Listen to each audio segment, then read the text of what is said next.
Born too late to discover new countries, born too early to discover new planets, born at the perfect time to discover new cryptids. Let's back up a few centuries, to the year 1271, when the famous explorer Marco Polo set out on the Silk Road to go where no European had gone before, through Asia all the way to China. I'm sure most, if not all of you watching this video, have at the very least heard of the famous explorer, but what you may find missing from most history textbooks are the stories of creatures yet unknown to science he reported encountering. The first creature I want to talk about that Polo reported seeing was a legendary and gargantuan bird of prey similar to the North American thunderbird, known as the roc.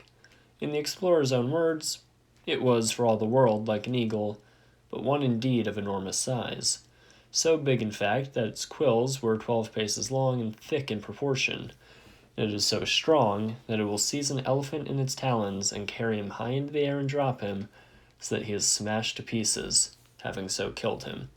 The bird swoops down on him and eats him at leisure. According to Polo, the conqueror, Kublai Khan, was brought back one of the winged wonder's feathers by his own soldiers. During his now famous stay in China, he reported seeing some reptiles that one would certainly be more than hesitant to tread on. Polo reported them as reaching 10 paces in length, between 25 and 50 feet, depending on which definition of a pace he used. He said the beasts were as thick as barrels and had front legs with 3 claws on each leg. Frighteningly enough, he pegged their mouths as being so large they could swallow a man in one gulp. Polo said, "They have enormous heads and eyes so bulging that they are bigger than loaves. Seemingly, whatever cold-blooded cryptids they were, they don't seem to match any known animal, being longer than both the longest known snake and crocodile, so what does that leave us? Perhaps our answers lie with the T-Rex-like barongor said to reside in the Australian outback, or the sauropod called the Mokele bembe, spotted in the African Congo. Or is the explanation found in the exploits of St. George and Lancelot of the Round Table? But perhaps the strangest of all the creatures the Venetian voyager reported having encountered were the dog-headed men known as the cynocephali. As Polo put it, Ingevenian is a very large island. The people are without a king and are idolaters, and no better than wild beasts. And I assure you, all the men of this island of Agamemnon have heads like dogs and teeth and eyes likewise. In fact, in the face, they are all just like big mastiff dogs.